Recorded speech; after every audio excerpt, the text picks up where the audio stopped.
Hai, Assalamualaikum warahmatullahi wabarakatuh.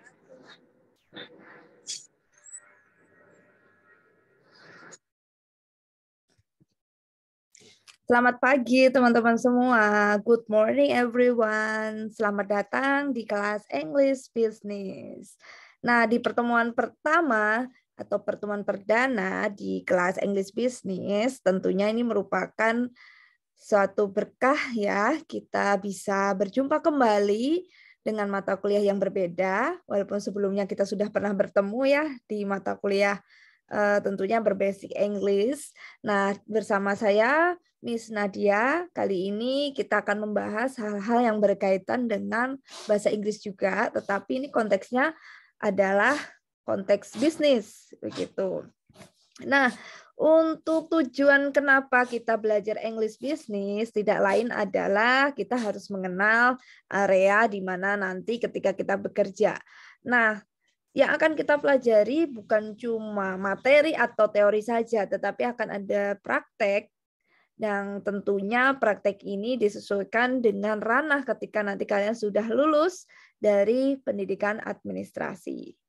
Nah, ada 3 area benefits atau area di mana nanti ketika kalian bekerja, yaitu pertama adalah bagaimana kita mengajar. Nah, tentu saja kan tidak hanya lulusan administrasi perkantoran atau pendidikan administrasi nanti mengajar ya, menjadi guru SMK TU atau SMK ADP, tetapi bisa juga kalian bekerja di kantor, di industri yang nanti akan bertemu dengan klien, bertemu dengan kolega. Tentunya di situ juga kalian menjelaskan atau explain something, explain about the material of the office atau hal-hal yang berkaitan dengan perkantoran. Nah, itu tidak lain juga seperti mengajar. Artinya di sini kalian akan juga berhadapan dengan situasi training atau pedagogic skill.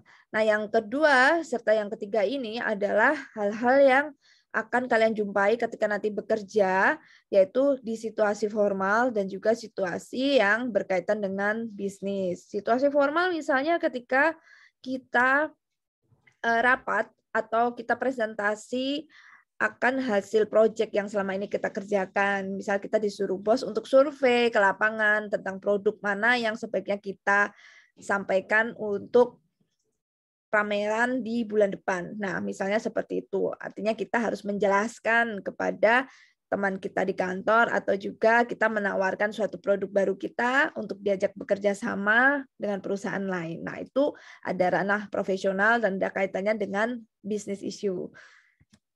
Sebenarnya untuk pelajaran bahasa Inggris bisnis ini tidak terlalu sulit ya. Tentunya kalian harus punya basic English yang baik. Ya, basic English itu seperti apa? Basic English yang perlu kalian miliki dan mungkin kalian juga pasti sudah punya dong tentunya adalah persiapan tentang apa itu cara berbicara yang baik dan benar. Di sini kita harus punya dasar communication skill, teman-teman. Nah, communication skill itu tidak semata-mata berdiri sendiri untuk kalian bisa menguasai bahasa Inggris bisnis. Kalian juga harus menguasai tentang pengetahuan berbahasa ya. Pengetahuan berbahasa itu bagaimana membuat kalimat yang baik dan benar, tentang subjek, predikat dan objek, membuat kalimat aktif dan pasif, bagaimana membuat tenses yang benar ketika menggunakan konteks waktu. Misal kita berbicara adalah tentang yang keseharian terjadi, pasti menggunakan simple present tense atau menggunakan past tense untuk menjelaskan event yang sudah lampau. Nah, itu masuk ke kategori language knowledge. Nah, di sini ketika communication skill bergabung dengan language knowledge di ranah bisnis, itu sudah bisa kita gunakan untuk praktek English business untuk professional content. Nanti sisanya kita akan belajar yang berkaitan dengan budaya kerja atau cultural awareness dan juga bagaimana memanage sebuah perusahaan. Nah, di sini barulah lengkap sudah kita memiliki wawasan terkait bahasa Inggris bisnis. Nah, apa saja nih yang akan kita pelajari di mata kuliah bahasa Inggris bisnis ini? Salah satunya adalah korespondensi. Nah, korespondensi ini terkait dengan surat menyurat atau tulis menulis. Tentu saja dengan bahasa Inggris ya, teman-teman semua. Kalau dalam versi bahasa Indonesia pasti kalian sudah pernah mendapatkannya di pelajaran atau mata kuliah sebelumnya yang masih versi bahasa Indonesia. Nah, kali ini kita akan teruskan kembali apa yang kalian sudah miliki sebelumnya di versi bahasa Inggris. Lalu apa saja yang selain kita akan dapatkan di Correspondence English ya untuk bahasa Inggris bisnis ini? Yang berikutnya kalian akan mendapatkan juga skill yang berkait dengan negotiations atau negosiasi. Ini sangat penting sekali ya teman-teman. Kenapa? Baik nanti kalian ada di ranah corporate maupun Anda berdiri sendiri sebagai owner dari pemilik bisnis gitu ya, pemilik bisnis atau Anda ingin menjadi entrepreneur, tentu saja nama negosiasi itu tidak bisa terlepaskan dari situasi-situasi profesional content khususnya di bisnis. Misalnya negosiasi tentang harga, negosiasi tentang produk kita untuk bergabung atau kita kolaborasi dengan perusahaan lain. Misalnya kalian punya usaha yang berkaitan dengan kreatif gitu ya, kreatif misalnya usaha kreatif itu membuat kerajinan tangan gitu ya, hampers dan sebagainya. Nah, tidak mungkin kan kita mencari pasar sendiri di saat seperti ini, saatnya era kolaborasi tentu saja.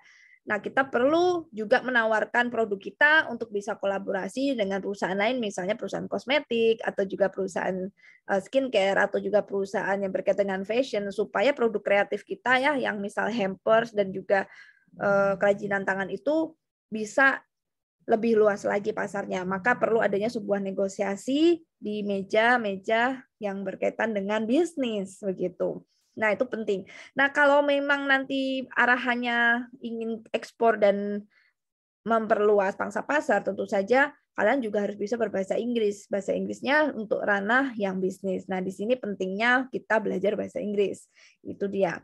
Lalu yang berikutnya, kita juga akan belajar tentang teleponing ya. Jadi pada minggu ini saya akan menjelaskan apa saja sih skill-skill yang akan kalian dapatkan ketika kalian nanti bisa atau menyelesaikan bahasa Inggris bisnis di semester ini. Tuh. Nah, teleponing ini tentu saja masuk kategori English aktif. Jadi ada dua jenis kategori bahasa Inggris ya, skill dasar yaitu pasif dan aktif. Kalau pasif tadi kita membutuhkannya ketika correspondence, yaitu surat menyurat dan juga menulis email. Nah, surat menyurat tadi kan tidak menggunakan bahasa speaking atau kita tidak speak up, tapi kita menulis atau writing. Yang kita gunakan adalah writing skill. Jadi dia masuk ke kategori passive skill. Lalu untuk yang active skill untuk English itu teleponing. Selain tadi negotiations, kita ada teleponing. Nah, nanti kita akan belajar bagaimana menerima telepon, bagaimana kita menelpon, dan itu tentu saja dengan konteks-konteks bisnis yang pada umumnya terjadi. Nah, ini yang paling penting di antara semuanya. Sebenarnya penting teman-teman, tapi yang paling basically adalah presenting. Nah, untuk yang presenting tentu saja kita harus bisa mempresentasikan dalam versi bahasa Inggris. Nah, untuk yang ini mungkin jarang dilatih ya. Jadi ini adalah mata kuliah yang benar-benar akan menekankan kalian bagaimana berbicara di depan umum, tentu saja nanti di kelas. Dan di sini kalian harus menjelaskan dalam versi bahasa Inggris dengan ranah-ranah profesional konten. Sekali lagi di profesional konten, artinya dalam ranah bisnis. Kalau misalnya presentasinya atau kita hanya bercerita seperti harian dan itu menjelaskan tentang hobi kita kepada teman, itu conversations. Kalau conversation mungkin ada yang punya basicnya sudah bagus, nah kita akan tata kembali bagaimana menyusun untuk yang versi akademik dan versi bisnis. Nah, mungkin kalian pernah nonton yang series di Netflix, salah satunya yang paling terkenal itu adalah The Apprentice ya, yang internasional ada, yang Apprentice Asia juga ada. Nah, setiap sesi mereka itu ada bapak penyisihan atau punya tugas di mana task dari grup itu setiap minggu adalah mempresentasikan hasil kerja proyek mereka, dan itu digilir untuk anggota atau member grupnya untuk melakukan presentasi. Dari situ mereka dinilai bagaimana mereka bisa bekerja, bagaimana bisa mengeluarkan ide, bagaimana mereka menghafal dan juga memahami apa yang mereka kerjakan, itu bisa kita lihat atau kita evaluasi dari presenting atau kemampuan mempresentasikan hasil. Nah, lalu ada meeting. Nah, di sini skill meeting juga penting karena tidak hanya kita hanya menonton apa yang teman kita atau kolega kita sedang ungkapkan ya, sedang dijelaskan, tapi kita juga perlu untuk memberikan masukan, kita juga perlu memberikan beberapa saran. Di sini ada cara-cara tertentu dan juga bagaimana cara kita mempersiapkan meeting yang baik, misalnya kita sebagai presenternya yang di acara meeting tersebut, atau bagaimana kita mensupport sebuah argumen atau data ketika terjadi sebuah perdebatan, dan tentu saja konteksnya adalah profesional konteks yang berkaitan dengan bisnis. Meeting. Iya, setelah meeting apa yang terjadi? Oh my God, that thing. No ya, sebenarnya ini hanya bercanda saja, it's just joking. Jadi kalau kalian nanti dalam ranah English Business ada yang berkaitan dengan presenting, telephoning, meeting ya, dan dating itu hanya bonus aja. Misalnya kalian bekerja di perusahaan asing, terus kalian masih single, siapa tahu kalian bertemu dengan partner kerja yang sama-sama masih single. Nah, dari hasil rapat itu terjadi cinta lokasi dan kalian akhirnya mendapatkan pasangan. Ya, siapa tahu dengan belajar bahasa Inggris bisnis kalian mendapatkan bonus yaitu mendapatkan pasangan. Siapa tahu besok-besok kerja bareng sama orang asing atau kalian kerja di perusahaan asing. Oke, itu hanya sekilas info aja ya untuk bahan candaan ada joking. Tapi ya memang kalau jodohnya dengan orang asing ya memang tidak bisa dipungkiri kalau memang seperti itu ya. Oke, untuk yang learning outcome, apa saja sih yang kalian akan dapatkan dari sini?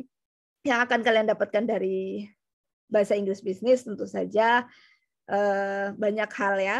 Tentunya adalah praktek. Kalian akan bisa melakukan banyak praktek yang berkaitan dengan skill bahasa Inggris. Misalnya adalah tentang berkomunikasi.